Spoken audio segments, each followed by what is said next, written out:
20শে ফেব্রুয়ারি বিকেল 5:30। বাইরে এখনো ভালোই ঠান্ডা, তার মধ্যে লাশ কাটা ঘরের তাপমাত্রা বেশ কম। তাও বিন্দু বিন্দু ঘাম দেখা দিয়েছে ফরেন্সিক স্পেশালিস্ট ডক্টর বি.কে. সামন্তর কপালে। অন্য দিনের তুলনায় আজকে চাপটা একটু কম ছিল, তাই ডক্টর সামন্ত ভেবেছিলেন চটপট কাজটা শেষ করে পোস্টমর্টেম রিপোর্টটা তৈরি করে বেরিয়ে পড়বেন তাড়াতাড়ি।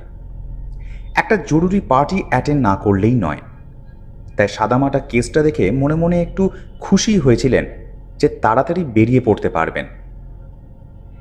কিন্তু আপাত দৃষ্টিতে দেখা এমন একটা সহজ হত্যার পদ্ধতি বিশ্লেষণ করতে গিয়ে যে এমন জটিলতা সৃষ্টি হবে তা তিনি স্বপ্নেও ভাবতে পারেননি। টেবিলে পড়ে আছে একটি মৃতদেহ, যার গলাটা তামার সরু তার দিয়ে কোনো আসরিক শক্তি প্রয়োগে প্রায় কেটে ফেলা হয়েছে। স্পাইনাল কর্ডের হাড় ভেঙে গেলেও সামান্য কিছু মাংসপেশির সঙ্গে দেহের সাথে জুড়ে আছে মাথাটা। এত জোরের সাথে কাজটা করা হয়েছে যে রেলে কাটা পড়ার মতোই রক্তক্ষরণ হয়েছে যৎসামান্যই। এটাই মৃত্যুর কারণ হিসেবে ধরে নিয়েছিলেন ডক্টর সামন্ত। কিন্তু পোস্টমর্টেম রিপোর্টের নিয়ম মেনে পুরো ব্যাপারটা শেষ করতে সামন্তকে একাধিক জটিলতার, যা কিনা মৃত্যুর কারণ হতে পারে, এমন বিষয়ের সম্মুখীন হতে হলো।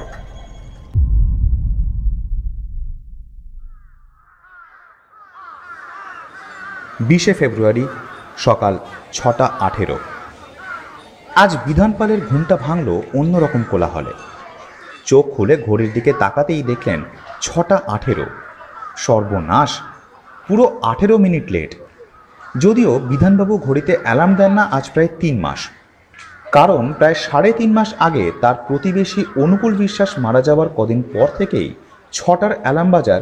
এমনকি কাকপক্ষী ঠিকমতো সজাগ হওয়ার আগেই অনুকূলবাবুর স্ত্রী মালতী দেবী এমন চেঁচামেচি করে বাড়ি মাথায় তোলেন যে ইচ্ছে থাকলেও ছুটির দিনেও একটু বেশি সময় ঘুমানোর কোনো উপায় নেই।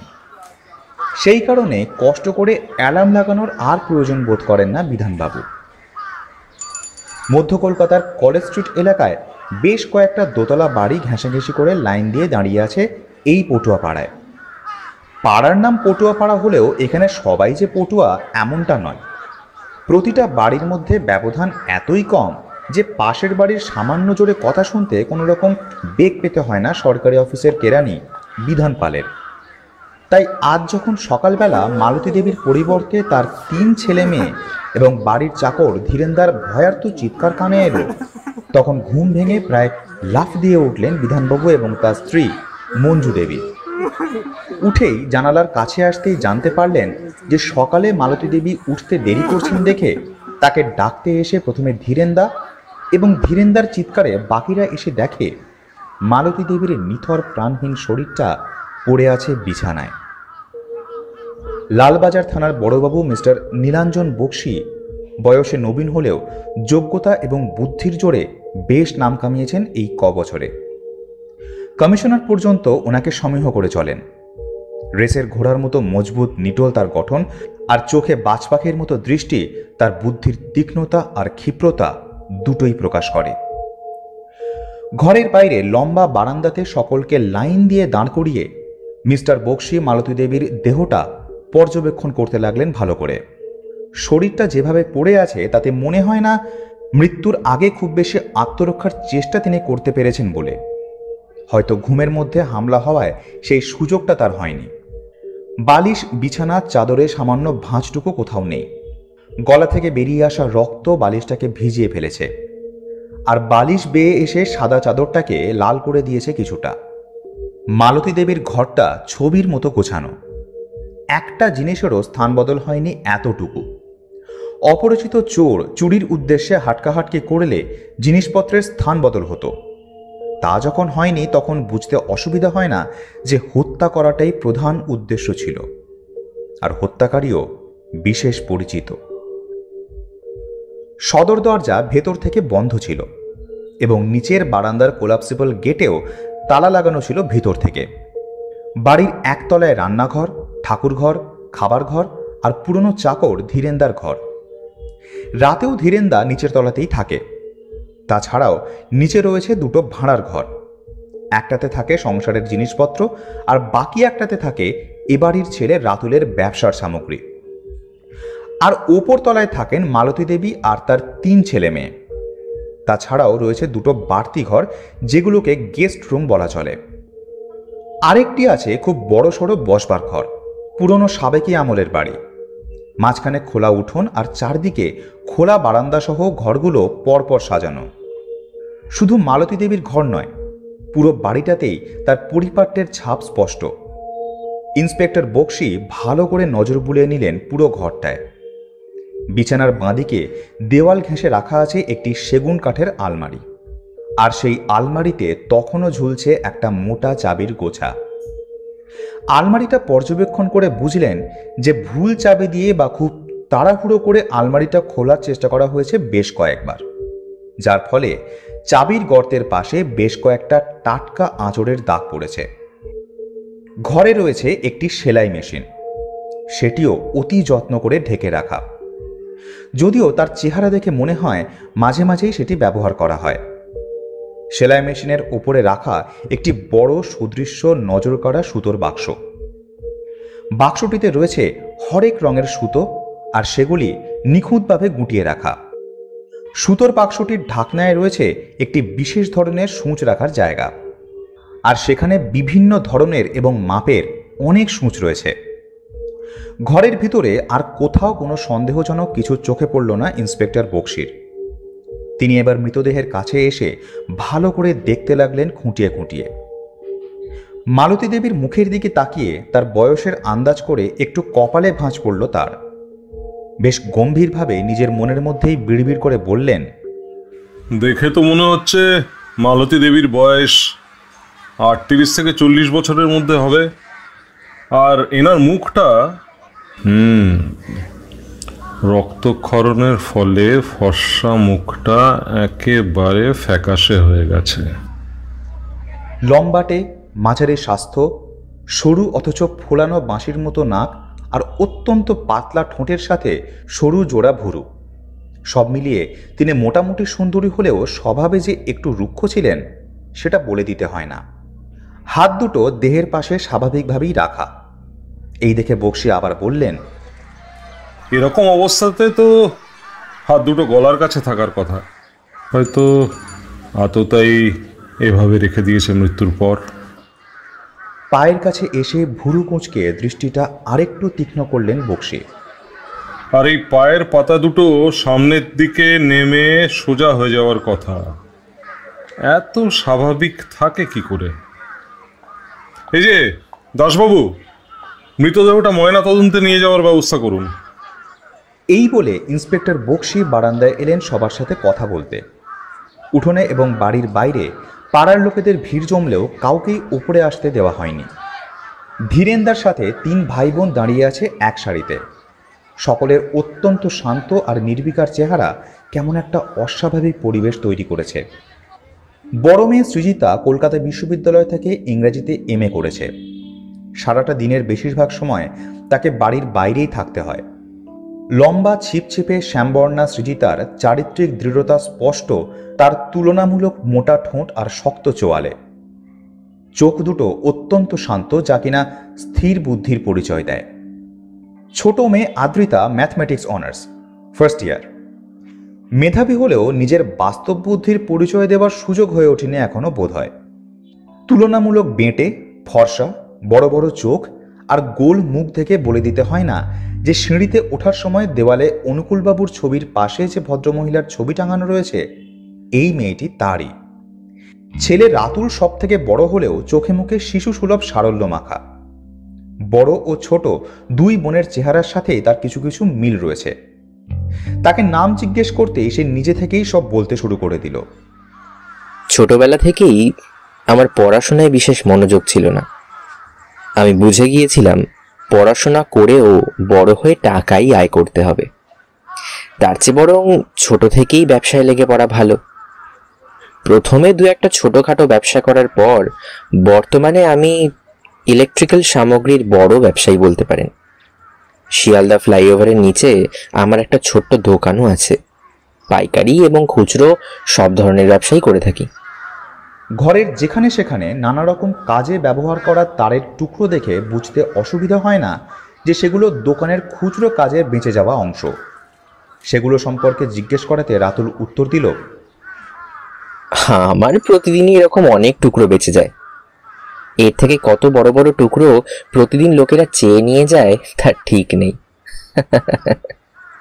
ইন্সপেক্টর বক্সি বুঝলেন যে আততায়ীর খুন করবার হাতিয়ার জোগাড় করতে বিন্দুমাত্র বেগ পেতে হয়নি, কারণ মালতী দেবীর গলায় যে তামার তারের টুকরোটা জড়িয়ে আছে সেটা যে রাতুলের ভাণ্ডার থেকে সংগ্রহ করা তাতে কোনো সন্দেহ নেই। এবার ডাক পড়ল ধীরেন্দার। ইন্সপেক্টর বক্সি ধীরেন্দাকে প্রশ্ন করলেন, মালতী দেবী কি নিঃসন্তান ছিলেন? আপনি কত বছর আছেন বাড়িতে?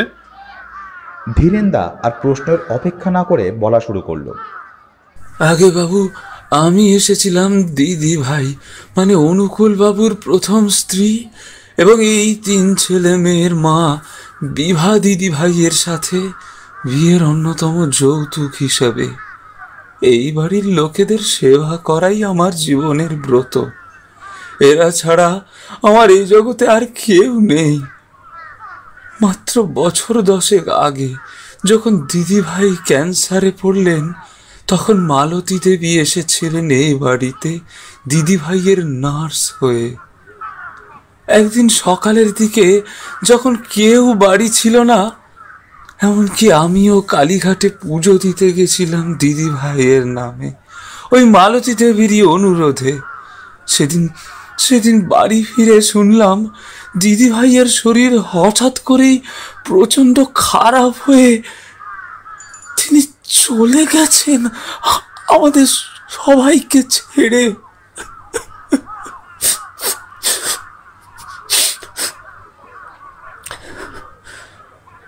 অনুকূল বাবুও ততদিনে কেমন যেন বদলাতে শুরু করেছিলেন।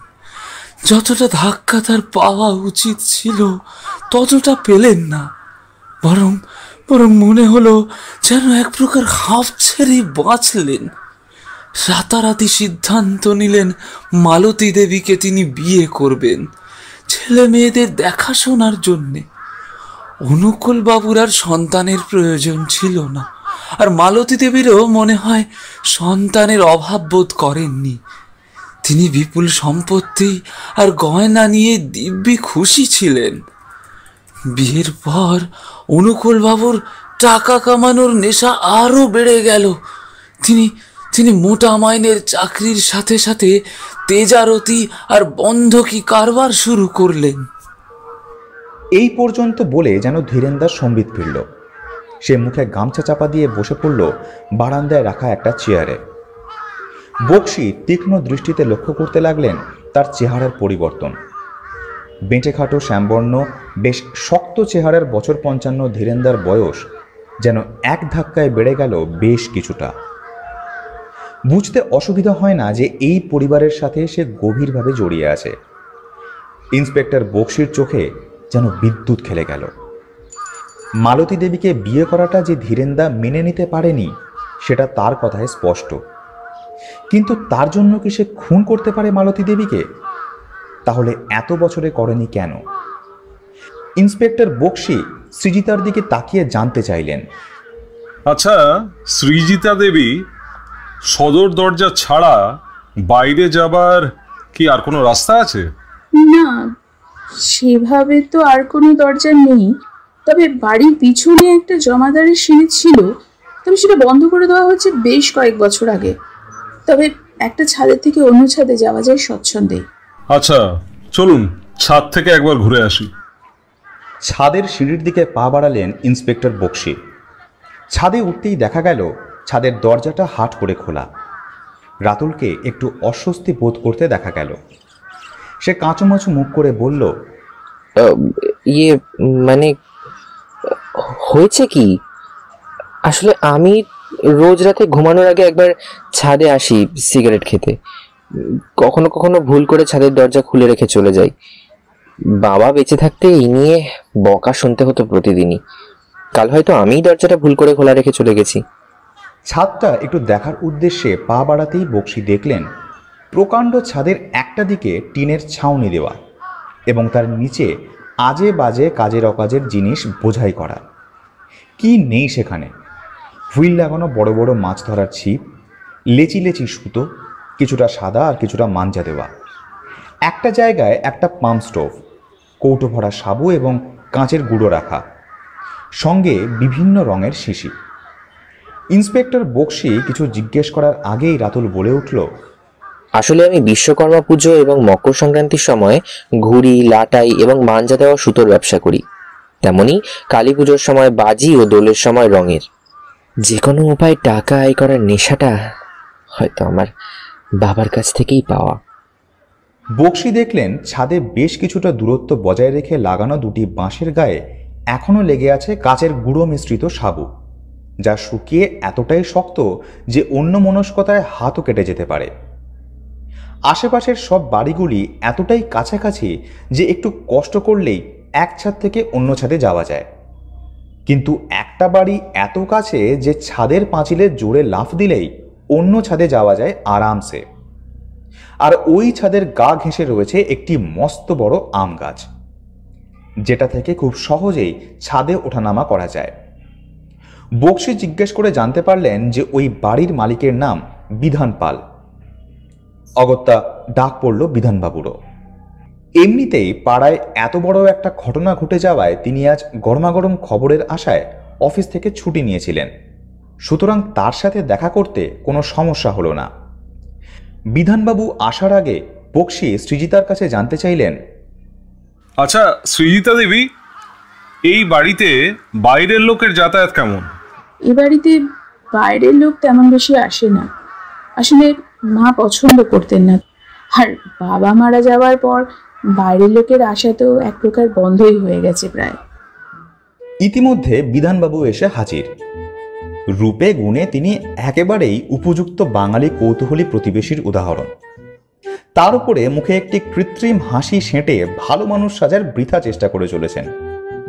বক্সির প্রশ্নের একটাও ঠিকঠাক উত্তর দিলেন না বিধানবাবু। যেমন তার বক্তব্য অনুযায়ী উনি একেবারেই কৌতূহলী নন প্রতিবেশী সম্পর্কে। একটি বারের জন্য জানালা দিয়ে উঁকি মেরে দেখেন না যে মালতী দেবী কি করছেন, বা সৃজিতা কখন কলেজ থেকে ফিরল, বা মাঝে মধ্যে আড়িটাড়ি পাতারও তেমন কোনো স্বভাব নেই যে আদ্রিতা ফোনে কার সাথে কথা বলে, বা রাতুল কখন বাড়ি ফেরে। এরকম কোনো অভ্যেসই নাকি বিধানবাবুর নেই।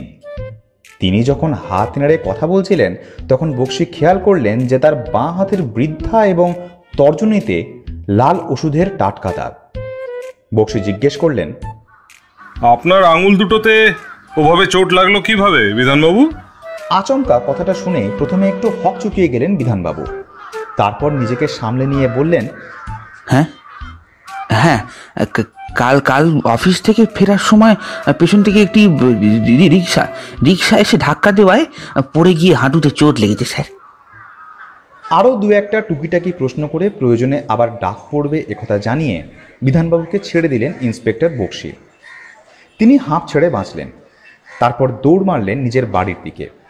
বক্সি হাত ঘড়িতে 4টে বাজে দেখে নিয়ে সবার ঘরগুলো একবার দেখবেন বলে পা বাড়ালেন। কারোর ঘরে উল্লেখযোগ্য এমন কিছুই পাওয়া গেল না যা দৃষ্টি আকর্ষণ করে। রান্নাঘরে ঢুকে এদিক ওদিক দেখতে লাগলেন ভালো করে। একেবারে পরিষ্কার পরিচ্ছন্ন করে গোছানো। আজ সকালের চা পর্যন্ত হয়নি। ডাস্টবিনটা টেনে একটু উঁকি মেরে দেখলেন, তাতে সামান্য কিছু তরকারির খোসা এবং একটা ঘুমের ওষুধের খালি স্ট্রিপ ছাড়া আর কিচ্ছু পাওয়া গেল না। বক্সি ধীরেন্দাকে জিজ্ঞাসা করলেন, আচ্ছা মালতী দেবী কি রোজ ঘুমের ওষুধ খেতেন? আগে হ্যাঁ বাবু, উনি রোজ রাতে একটা করে ঘুমের ওষুধ খেতেন। এই অভ্যাসটা বহুদিনের। তিনি নিজে নার্স ছিলেন তো, তাই টুকটাক ওষুধ সম্পর্কে জানতেন আর নিজের প্রয়োজনে নিজেই ডাক্তারি করতেন। রান্নাঘরের আরেকটা কোণায় রাখা একটা তেপায়ার উপরে একটি ট্রেতে একটা ইসবগুলের কৌটো আর একটা ওষুধের বাক্স। তাতে নিত্য প্রয়োজনীয় খুব সাধারণ কিছু ওষুধের সাথে রয়েছে দুটো নতুন ঘুমের স্ট্রিপ। বক্সি সবাইকে নিয়ে এবার এসে ঢুকলেন মালতী দেবীর ঘরে। রাতুলকে বললেন, আচ্ছা রাতুল বাবু, আপনারা আলমারি খুলে চেক করেছেন তো যে সব ঠিক আছে কি না? না স্যার, আমরা কোনো জিনিসে এখনো হাত দিইনি। ও বেশ, আচ্ছা সৃজিতা দেবী, এখানে কি কি থাকে জানেন নিশ্চয়? আসলে স্যার উনি আমাদের তেমন বিশ্বাস করতেন না, তাই টাকা পয়সা, দামি জিনিসপত্র অর্থাৎ গয়নাগাটি ইত্যাদি সবকিছু রাখতেন ব্যাংকের লকারে। আর এখানে থাকতো ওই জামা কাপড় আর বন্ধক রাখা কিছু দলিলপত্র, ব্যাস। বুঝলাম। আচ্ছা বেশ, রাতুলবাবু আপনি একটু আলমারিটা খুলে দেখে নিন তো যে সব ঠিক আছে কিনা। বক্সির নির্দেশে আলমারি খুলে রাতুল সব ঠিক আছে কিনা দেখতে গিয়ে বলল, আলমারিটা মনে হয় কেউ ঘাটাঘাটি করেছে। তারপর কাগজপত্র একটু দেখে নিয়ে ধীরেন্দাকে জিজ্ঞেস করলো, আচ্ছা ধীরেন্দা, বিধানবাবু কি দলিলটা ছাড়িয়ে নিয়ে গেছিলেন? তুমি কিছু জানো? কই না তো, দুদিন আগে এসে খুব কাকুতি মিনতি করেছিলেন বটে, কিন্তু মালতী দেবী তো রাজি হননি। বলেছিলেন একটা টাকাও কম দিলে তিনি দলিল ফেরত দেবেন না। বিধানবাবু তো চলে গেছিলেন মুখ কালো করে। বক্সি যেন এইবার একটা ঠিকঠাক মোটিভের সন্ধান পেয়েছে এমন একটা ভাব করে খানিক স্বস্তির নিঃশ্বাস ফেলে সুজিতাকে জিজ্ঞাসা করলেন, আচ্ছা মালতী দেবী কি দরজা খুলেই ঘুমোতেন? বাবা মারা যাওয়ার পর একদিন রাতে নাকি দুঃস্বপ্ন দেখে খুব ভয় পেয়েছিলেন, তারপর থেকে মা দরজা খুলেই শুতেন। এমন সময় হঠাৎ বক্সির ফোনটা বেজে উঠল। ঘড়ির কাঁটা তখন জানান দিচ্ছে বিকেল 5:30 বাজছে। বক্সি হ্যালো বলার কয়েক সেকেন্ডের মধ্যেই চোখে মুখে একটা নিদারুণ কাঠিন্য দেখা দিল। মুখে শুধু একবার বললেন, হোয়াট? ঠিক আছে, আপনি কাজে এগোন, আমি আসছি। এরপর 4 জন কনস্টেবলকে বাড়িতে নজর রাখতে বলে বক্সি বেরিয়ে গেলেন। Pathologist doctor B K. Samanta postmortem রিপোর্টটা বক্সির হাতে দিয়ে বললেন, আসুন মিস্টার বক্সি, এই আপনার পোস্টমর্টেম রিপোর্ট। মোটামুটি আমি যা বুঝতে পারলাম, মৃত্যুর সময় রাত 2টো থেকে 2:30টার মধ্যে। কিন্তু মৃত্যুর কারণ সঠিকভাবে বলা সম্ভব হচ্ছে না। তার কারণ আপাত দৃষ্টিতে তামার তার দিয়ে গলা কেটে হত্যা করা হয়েছে বলে মনে করলেও মৃতদেহের শরীরে পাওয়া গেছে একাধিক ঘুমের ওষুধ, যা কিন্তু একজন দুর্বল মানুষকে মৃত্যুর মুখে ঠেলে দেওয়ার জন্য যথেষ্ট। তাছাড়া পাকস্থলীতে পাওয়া গেছে বেশ খানিকটা কাঁচের গুঁড়ো, যার ফলে পাচনতন্ত্র ক্ষতিগ্রস্ত হয়েছে সাংঘাতিকভাবে, যা মৃত্যুর কারণ হতেই পারে। এছাড়া মেডুলা অবলাঙ্গাটাতে সুষুম্না শীর্ষকে খুব পাকা হাতে ছুঁচ ফোটানো হয়েছে, যার ফল নিশ্চিত মৃত্যু। অর্থাৎ কাঁচের গুঁড়ো, ঘুমের ওষুধ, ছুঁচ আর তামার তার, এই 4টে বস্তুকে ব্যবহার করা হয়েছে হত্যার হাতিয়ার হিসেবে। কিন্তু মৃত্যু যে কে আগে নিয়ে এসেছে সেটা ঠিক করা মুশকিল। তামার তারটাতে একাধিক আঙুলের ছাপ পাওয়া গেছে, এমনকি মালতী দেবীর হাতের ছাপও আছে। তার থেকেও বড় কথা, তারের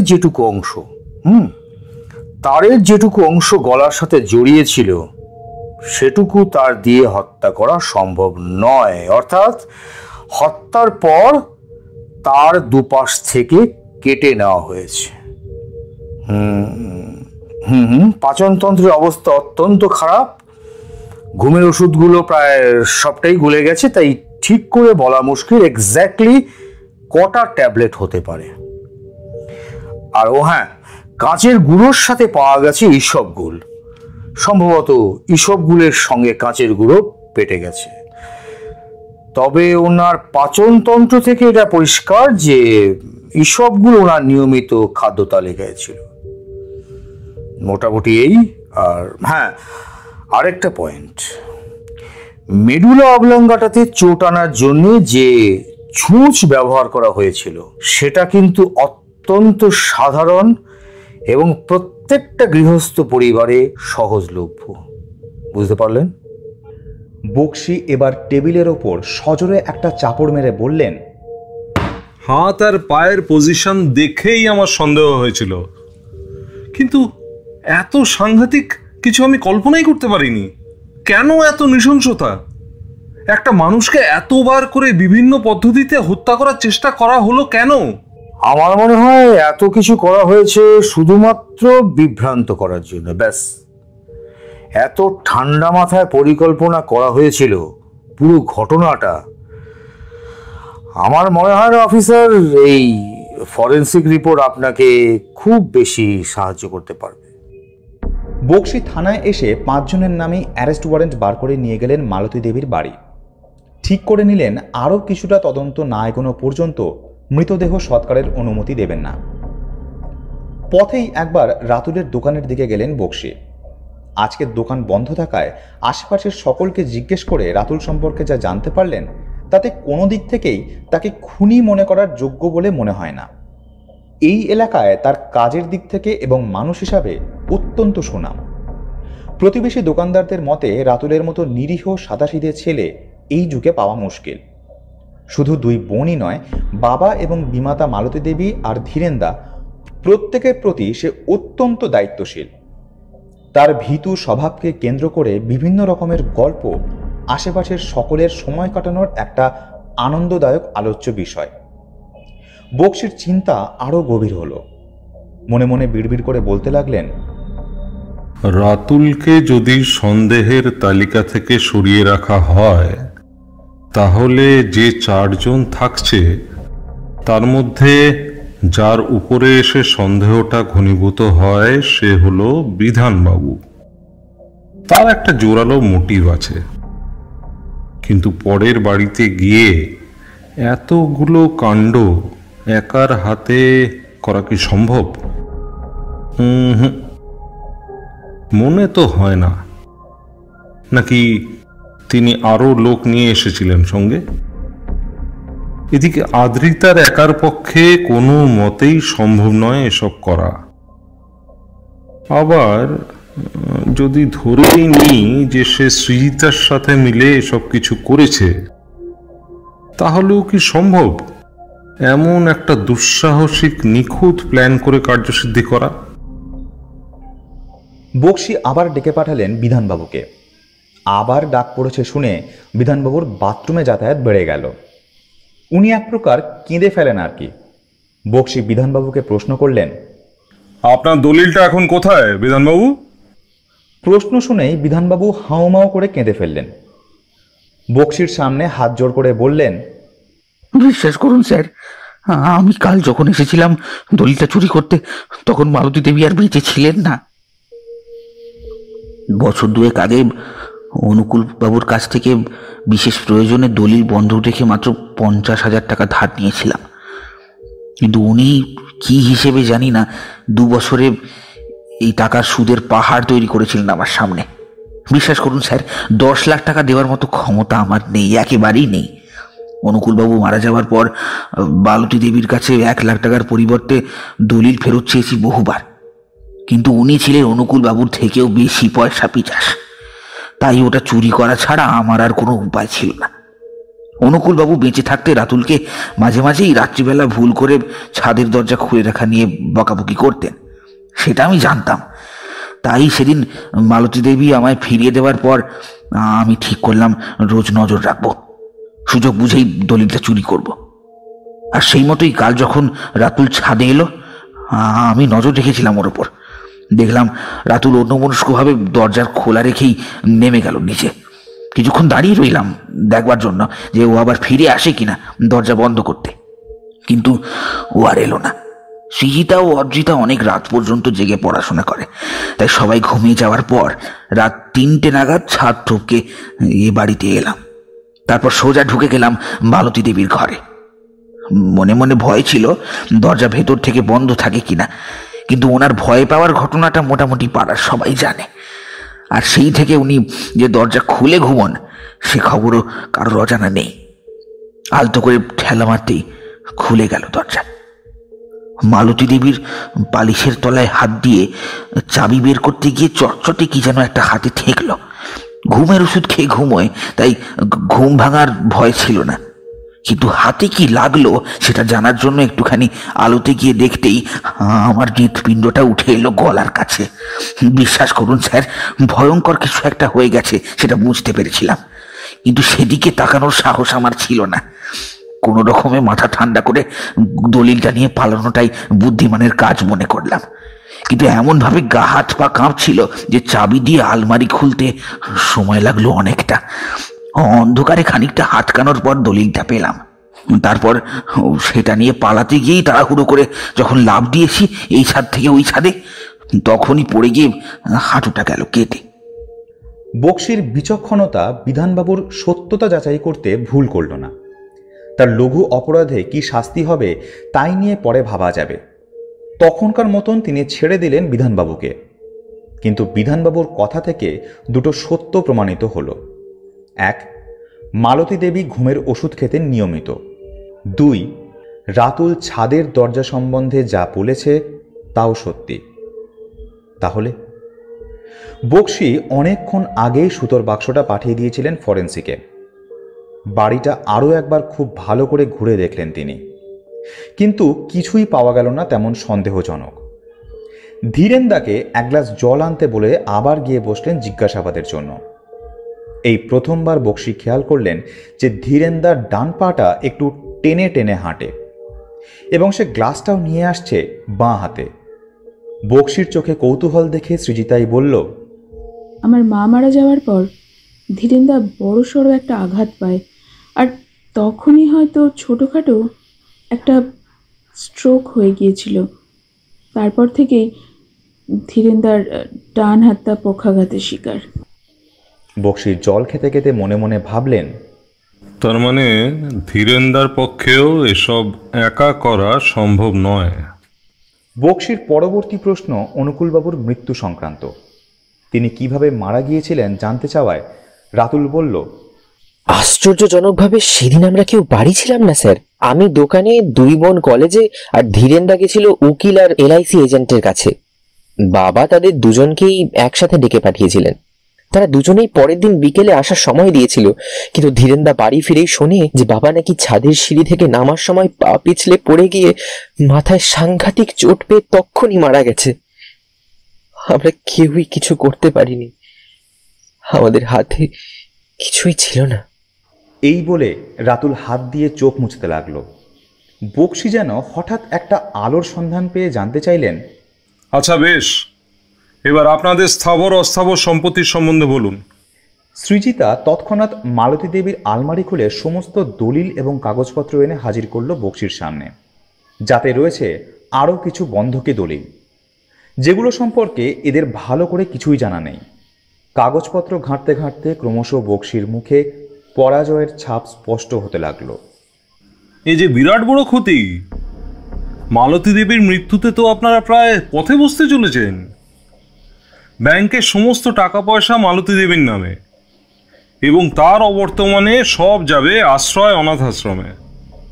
এমনকি 3 ভাই বোনের নামে মোটা টাকার LIC করা, যেগুলো নমিনি মালতী দেবী। অর্থাৎ আপনাদের অকাল মৃত্যুর পর সমস্ত টাকা পয়সা পাবেন মালতী দেবী। কি আশ্চর্য!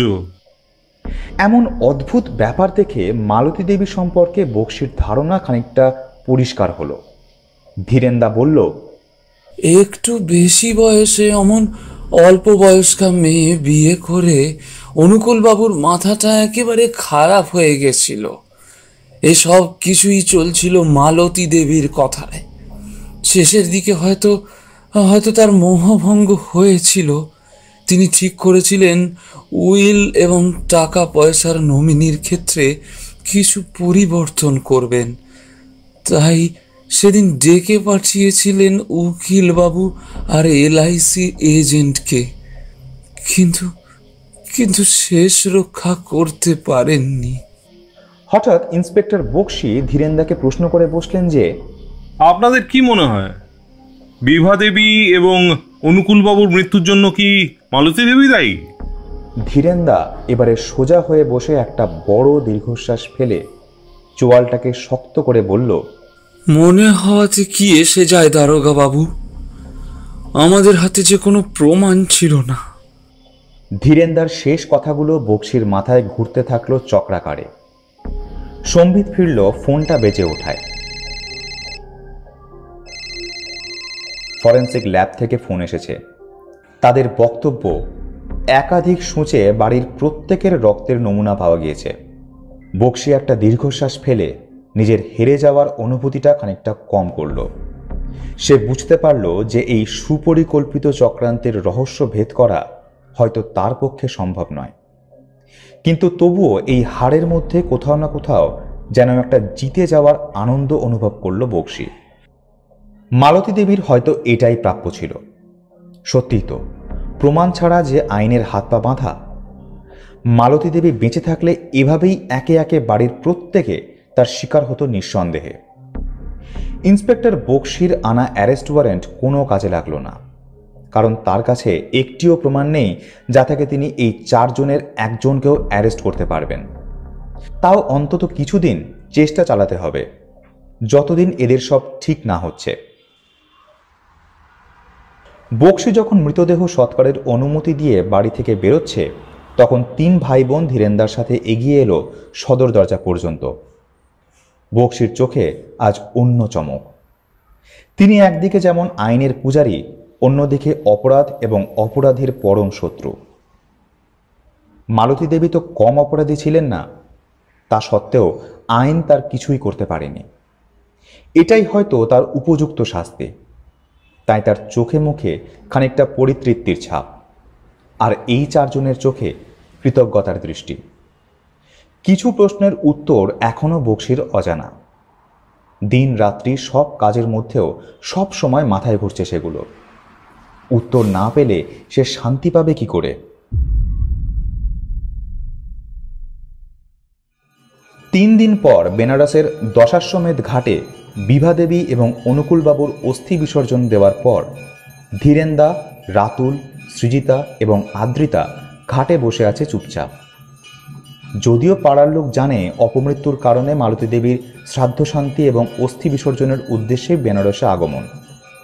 ধীরেন্দা আনমনে বলে উঠল, দিদি ভাই সেই যখন ছোটবেলায় আমায় বাঁচিয়েছিল জলে ডোবা থেকে, নিজে সাঁতার না জেনেও ঝাঁপিয়ে পড়েছিল একটা চাকরের ছেলেকে বাঁচাতে।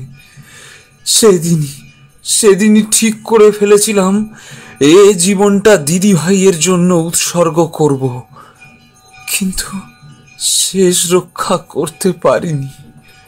দিদি ভাই প্রায় সুস্থ হয়ে উঠেছিল। ডাক্তারবাবু বলেছিল অপারেশন ভালো হয়েছে, এখনো সে বাঁচবে অনেক দিন। আমি ভেবেছিলাম আর কদিন বাদে দিদি ভাইকে নিয়ে মন্দিরে পুজো দিতে যাব, কিন্তু মালতী সেদিন জোর করে আমায় পাঠিয়ে দিলেন বাড়ির বাইরে। একটিবারের জন্য যদি ওর অভিসন্ধি বুঝতে পারতাম, তাহলে আর। ধীরেন্দার চোখে জল চলে এলো কথাগুলো বলতে বলতে। রাতুল ওর কাঁধে হাত রেখে বলল, কেঁদো না ধীরেন মামা, কেঁদো না। আমিও চোখের সামনে যেভাবে বাবার মাথাটা খারাপ হতে দেখেছিলাম, আমার পক্ষে আর সম্ভব হচ্ছিল না, আর সহ্য করতে পারছিলাম না। আমি বুঝে গেছিলাম অনেক আগেই ওই মালতী টাকার লোভে আমাদের প্রাণ নিতেও দ্বিধাবোধ করবে না। তাই পড়া ছেড়ে লেগে পড়লাম টাকা কামানোর দৌড়ে। ভেবেছিলাম কিছু টাকা পয়সা জমিয়ে তোমাদেরকে নিয়ে বেরিয়ে আসবো এই বাড়ি থেকে। যতদিন না সেটা সম্ভব হচ্ছে, ততদিন মালতীর হাতে টাকা গুঁজে দিয়ে তার ভালো নজরে থাকার চেষ্টা করেছিলাম আমি। বাইরের লোকজন ভাবতো আমায় বোধহয় সে একটু ভালো চোখেই দেখে, আসলে টাকাটাই তার কাছে শেষ কথা। কলেজ ছেড়ে দিলেও পড়াশোনার ইচ্ছেটা ছাড়তে পারিনি। তাই দোকান বন্ধ করার পর প্রতিদিন 2 ঘন্টা লাইব্রেরিতে গিয়ে পড়াশোনা করেছি বিভিন্ন বিষয় নিয়ে। সেসব বিষয় যে কোনোদিন এভাবে কাজে আসবে সেটা ভাবিনি। নিজের হাতে এক মুঠো ঘুমের ওষুধ আর কাঁচের গুঁড়ো এসবগুলোর সাথে খাওয়াবো বলে গত 3 মাস যাবৎ রাশি রাশি টাকার বিনিময়ে তার প্রতি যত্নশীলতা প্রকাশ করার জন্য অনেক বিষ পান করে এই বিশ্বাসটা অর্জন করতে হয়েছে আমায়। পাছে ওই কাল নাগিনী ওই দুটো আঘাত সামলে ওঠে। সেই ভয়ে মেডুলা অবলাংটায় আঘাত করতে হলো আমায়। যেদিন একটা জেল ফেরত আসামির সাথে আমার বিয়ে ঠিক করে তার হাতে আমায় হত্যা করিয়ে বিমার সমস্ত টাকা আত্মসাৎ করবে ভেবেছিল, সেদিন হয়তো বাবার কানে কোনোভাবে কথাটা যাওয়ায় তিনি খানিকটা ধরতে পেরেছিলেন মালতীর চক্রান্ত, আর তাই উকিল আর LIC এজেন্টকে ডেকে পাঠিয়েছিলেন কাগজে কোনো রদবদল করবেন বলে। কিন্তু তার আগেই শেষবারের মতন বিধানবাবুর স্ত্রী দুজনকে একসাথে দেখেছিল ছাদে। মালতীর একটা ধাক্কাই হয়তো যথেষ্ট ছিল বাবার জন্য। কিন্তু সবথেকে গুরুত্বপূর্ণ কাজটা ছিল মালতীকে ভয় দেখানো। ছোটবেলা থেকেই ধীরেন মামার মুখে শুনে এসেছি আমাকে দেখতে ঠিক মায়ের মতো। হঠাৎ একদিন একটা সিনেমা দেখতে দেখতে বুদ্ধিটা মাথায় খেলে গেল। মায়ের শাড়ি পরে মার মতো সেজে মালতীর ঘরে ঢোকার আগেই লুকিয়েছিলাম ঠিক ওর খাটের তলায়। তোমাদেরকে যদি আগে সেটা বলতাম তাহলে হয়তো অভিনয়টা ঠিকঠাক করতেই পারতাম না, হাসি পেয়ে যেত। মাঝরাতে যখন ওর বুকের ওপর চেপে বসে মুখটা মুখের কাছে এনে বলেছিলাম, আমার মৃত্যুর জন্য কে দায়ী? হ্যাঁ, কর্তামশাইকে সিঁড়ি থেকে কে ধাক্কা দিয়েছে? হ্যাঁ, তুই কি ভেবেছিস পার পেয়ে যাবি? তোকে আমি ছেড়ে দেব? ছাড়বো না, তোকে আমি ছাড়বো না। বিশ্বাস করো, ওর মুখটা তখন দেখার মতো ছিল। এই বলে হাসতে লাগলো আদ্রিতা। কিছুক্ষণ পর হাসি থামিয়ে ধীরেন্দাকে বলল, কিন্তু মামা, একটা কথা বলো আমায়। দাদার পদ্ধতিতে অব্যর্থ মৃত্যু ছিল ওটা, তার সত্ত্বেও অত নৃশংস হওয়াটা কি খুব জরুরি ছিল? ছিল রে মা, ছিল। অত শান্তির মৃত্যু যে ওর প্রাপ্য নয়। মালতী অত শান্তিতে মরলে আমি যে মরেও শান্তি পেতাম না। এটা ঠিক যে আমি আমার ক্ষোভটা প্রকাশ করেছি ওর মৃতদেহের ওপর, কিন্তু কিন্তু তাতেও যে শান্তি পেয়েছি তা তোরা বুঝবি না। ডান হাতটা কমজোরি হয়ে গেলেও এই 10 বছরে বাঁ হাতে সব কাজ করে তার শক্তি বেড়ে গেছে অনেক গুণ। জানলায় তারের এক প্রান্ত বেঁধে গলায় পেঁচিয়ে আর এক প্রান্ত বড়শির কপি কলের সাহায্যে গোটাতে খুব বেশি শক্তি খরচা করতে হয়নি। হ্যাঁ, মনে করে জানলার রডে কাপড় বেঁধে নিয়েছিলাম, নইলে হয়তো রডে যে দাগ পড়তো তা থেকে বক্সির সন্দেহ হতো। আমি চাইনি তোমরা কেউ এই নৃশংসতার ভাগীদার হও। তাই তোমরা সবাই নিজের ঘরে চলে গেলে ওই কাজটা আমি একাই করি। ভয় পাচ্ছিলাম বিধান বাবুকে নিয়ে। উনি যেভাবে সারা দিন রাত উঁকি মারতে থাকেন, পাছে কিছু দেখে ফেলেন। কিন্তু হয়তো ঈশ্বর আমাদের সঙ্গে ছিলেন, তাই সেদিন বিধান বাবুর নজর ছিল তোমাদের 3 জনের জানালায়। সে অপেক্ষা করছিল তোমাদের ঘুমোনোর। ইন্সপেক্টর বক্সি আমার বাঁ হাতের শক্তি আন্দাজ করতে পারেননি। আসলে যাতে ওনার নজর না পড়ে তাই এক মুহূর্ত গামছাটা হাত ছাড়া করিনি। আর আমার সৃজিতা মাও সদা সতর্ক ছিল সেই ব্যাপারে। সব কাজেই আমার আগে নিজেই এগিয়ে গেছে আমাকে আড়াল করার জন্য। তদন্ত একটা নতুন মোড় নিয়েছে। বন্ধকি দলিলের মালিক এবং নমিনি করা অনাথ আশ্রমের বিষয়ে বিশেষ খোঁজখবর নেওয়া হচ্ছে। পুলিশ মহলে বিশ্বাস অপরাধীর প্রধান মূল এখানে কোথাও পাওয়া যাবে। কোনো রকম অপরাধ সমর্থনযোগ্য নয়, কিন্তু কিছু কিছু মানুষ বেঁচে থেকে আরও অনেক মানুষের মৃত্যুর কারণ হয়ে দাঁড়ায়। কখনো কখনো হয়তো একটু অন্যভাবে ভাবতে হয়।